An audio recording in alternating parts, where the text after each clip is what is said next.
16.8, we're talking about defects of vision. So as we kind of move through this, we're going to make some notes together. Again, the big thing is, when you look through your textbook and you're trying to glean important information, a lot of your textbooks will have bold-faced terms, will be the really important terms that you need to focus on, right? So when we're talking about 16.8, you notice that hypermetropia, okay, which is the technical term for farsightedness, this is the first bold-faced term you run into. So it's going to be a clear indication that that's one you need to define and explain and understand. All right? So it says farsightedness or hypermetropia, farsightedness, is a defect in the eye resulting in the inability to see nearby objects clearly. The inability to see, so what goes in here? Nearby objects, okay? Or objects that are close at hand. So, nearby objects. The inability to see nearby objects. So you can't see things up close real well. The other way that I like to think about this, okay, farsightedness, how do I remember which one is which? Well, I like to think of it this way. If you are far-sighted, that means you can see far away pretty well. Doesn't that make more sense to me? That makes more sense. Okay? So farsightedness also means, and you can jot this in your notes as well if you wherever you want, in your margin.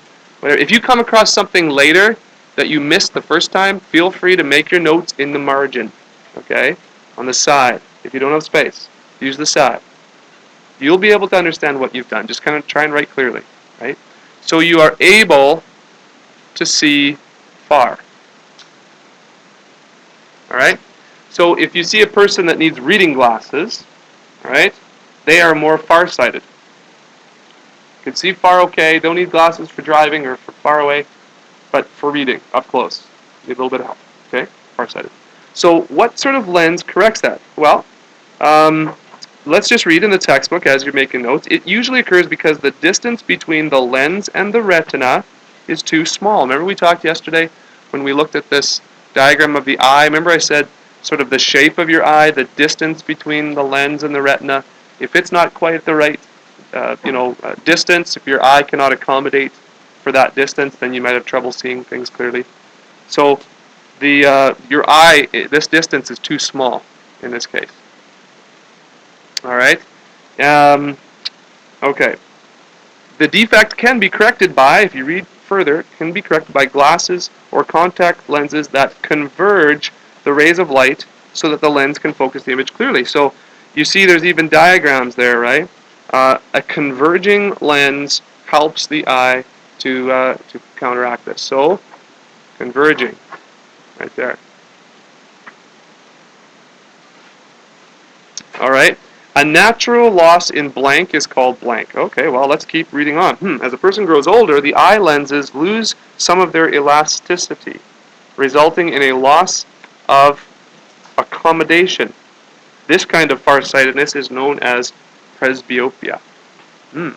So here we go. A loss in accommodation. Oops, two M's. A loss in accommodation is called presbyopia.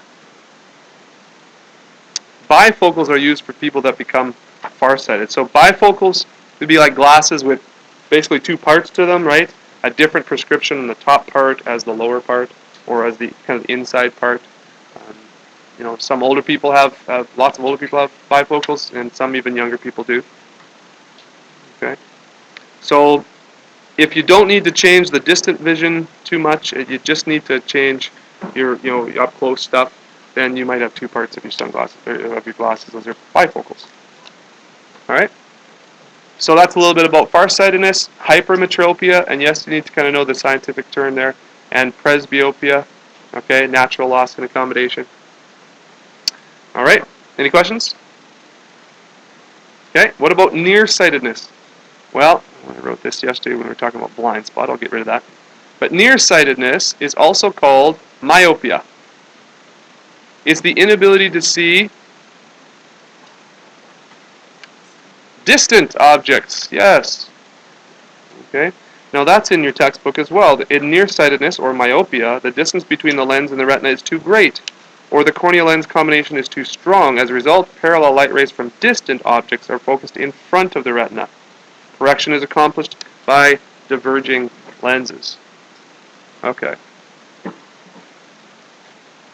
Diverging lenses. Let's do some diagrams here. Okay, so first of all, here is the farsighted. And what's that? What's the scientific name for that again? Hypermetropic eye. Did someone say, "Aw"? Is it sad? Oh, okay. All right. So, what's happening here? Well, let's see. The normal eye. Okay. Let's do a normal eye over here somewhere. Okay. A normal eye would look kind of like this. So here is a little bit of a cornea there. Here's a fairly spherical eyeball. And we have a little bit of a lens here as well, right? So what's going to happen with a normal eye, they are going to be able to, if it's an object that's kind of up close, the light rays are going to come in like this, to one side of the top of the lens, bottom of the lens, and the lens is going to change the direction or refract those light rays so that there is a nice clear image on the back of the retina. This is the normal eye. Lockdown. Okay. As we continue, the far-sighted eye, okay, can see things far away pretty well, but the nearsighted stuff is a bit of a problem. So let's draw a little diagram and look at what this eye would look like. Okay. All right. Here's the object that's up close. Now, with the cornea lens combination, this person that is farsighted, watch this, cannot gather those light rays to a single point on the back of the retina. Instead, all they can do is the light rays get refracted to a point beyond the retina. So either the eyeball distance here, from the lens sort of thing to the back of the eyeball, the retina, either that's too small, or we have problems with the shape of the cornea or the shape of the lens, it's not able to be refracted. Okay? That is the far-sighted hypermetropic eye. Now, nearsighted, let's do this one as well. Nearsighted, or the, was it myopic? Myopic eye. Myopia, yeah, myopic. All right. Okay, that one looks like this. Now, far away objects are a problem. So, we draw an eyeball. So light coming in from far away objects, this is an issue. What happens is the cornea lens combination takes these light rays and refracts them too much, so that the focused image is not on the retina, but it's ahead of the retina. Okay? All right. Now, I still have 20/20 vision. That's awesome. I'm really thankful for that. I don't have to have glasses at all. But if I am starting to get a little weak in any area, it's the far-sighted. Like, things that are far away are a little bit tough for me to see. So I'm getting a little bit like this. Okay? This is kind of where I'm at. I'm really thankful I don't have glasses. How many of you have glasses in here again? Yeah, like half of you, right? Or contacts, something like that? Right. Okay? No, that's good. It's good what we need. That's awesome. But now we're going to see, okay? So now we're going to see, and I don't know if I can draw this on the same diagram, so I'm going to redraw this. I think you should too. It'll take you 7.5 seconds. All right? Now, here's your object. For the far-sighted, what's the lens that corrects that again? Converging. Okay. So now, this is going to be a little bit tricky to, okay, here's some converging lenses. All right? They get thick in the middle, like that. Converging lenses. Now, what does that do? Well, if you think about it, this converging lens, what is it going to do to those light rays going through? Is it going to bring them together a little bit, or is it going to spread them apart? It's going to bring them together a little bit. So from here, now ever so slightly, because it's a big lens, but you see how it brings those light rays in a little bit?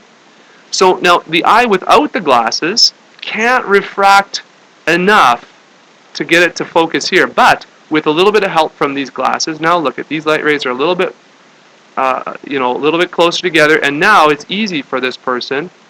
I'm gonna actually just get rid of this. Yeah.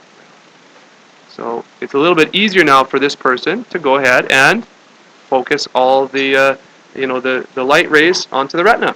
So a little bit of help with that lens. So it's tough to tell, but there's a little bit of help here. So that's where the light rays would have gone without the glasses. Okay? So it's helping that eye a bit. Got it? This is really important. You guys are going to need to know this.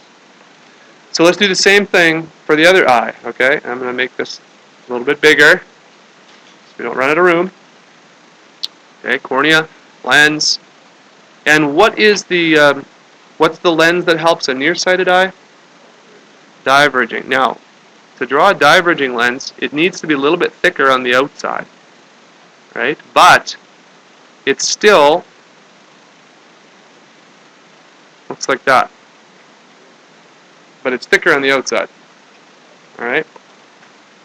So now what this does is incoming light rays from far away, okay, and I'm going to draw the light ray right there, closer to the middle. These ones are going to be closer to the middle of the eyeball, of the lens. Now what this does,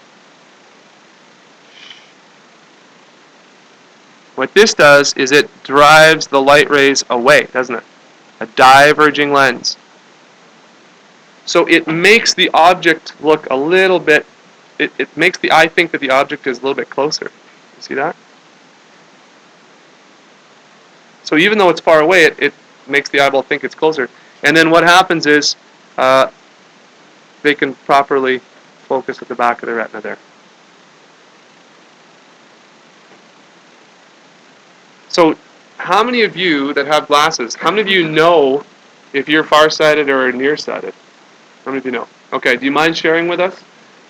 Which type of glasses would you have? Would you have the, like, are you farsighted, you need converging, or nearsighted, need diverging? Does anyone know and willing to share? Yeah. You're a little bit nearsighted, okay. So you would have a set of glasses that would have a diverging lens then. So you have trouble seeing far away, so you'd be kind of like me. Do you have glasses that you use? You never wear them, okay. Do you wear them to drive? You're probably supposed to wear them when you're driving, right? Probably supposed to. Okay, all right, you might want to think about that. All right, anybody have converging lenses they know of? Yeah? One of my eye is nearsighted and the other is... Get out of town. One eye is nearsighted, one eye is farsighted? Really? I've never heard of that before. That is awesome. Okay, so let me see. Let me see your glasses. Okay. So you've got different lenses on each side? Yeah. Wow. That is very special. You are a very special person. Good job. Okay. Thanks for sharing. All right, does that help though? Do you see how the lenses correct that? Okay, just a little bit of help to the eye. It either drives those light rays away, so that overcorrection, you know, or it brings the light rays in and helps the eye because it's having trouble with close-up object. I would say that this is a little bit more common, probably this one over here, but you never know. Okay, so we talked about lenses and how lenses correct vision. So farsightedness, the eye needs a little bit of help to bring those light rays into focus of the retina. So we have a converging lens helping that out. For a nearsighted eye, okay, the eye doesn't like, it can't accommodate faraway objects, and so these diverging lenses spread the light rays out, making the eye think it's a nearsighted, nearby object. And so this is how the lenses work. We also talked about astigmatism. Okay, that's when the cornea and lens is not perfectly spherical. The eye has different focal points in different planes. Okay, so the eye might focus objects in the horizontal plane, but not the vertical plane. There's a test for astigmatism in your textbook, page 504. And how that's corrected is lenses have different radii of curvature in different planes. Also, we talked about diopters. The diopter is the unit per power of lenses.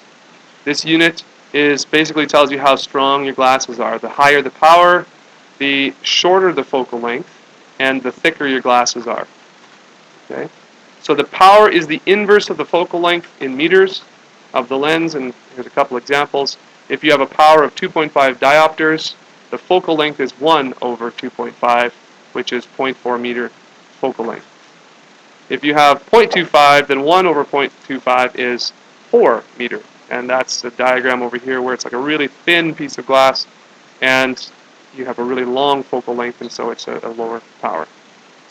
A higher power means more light refraction. You want to remember that.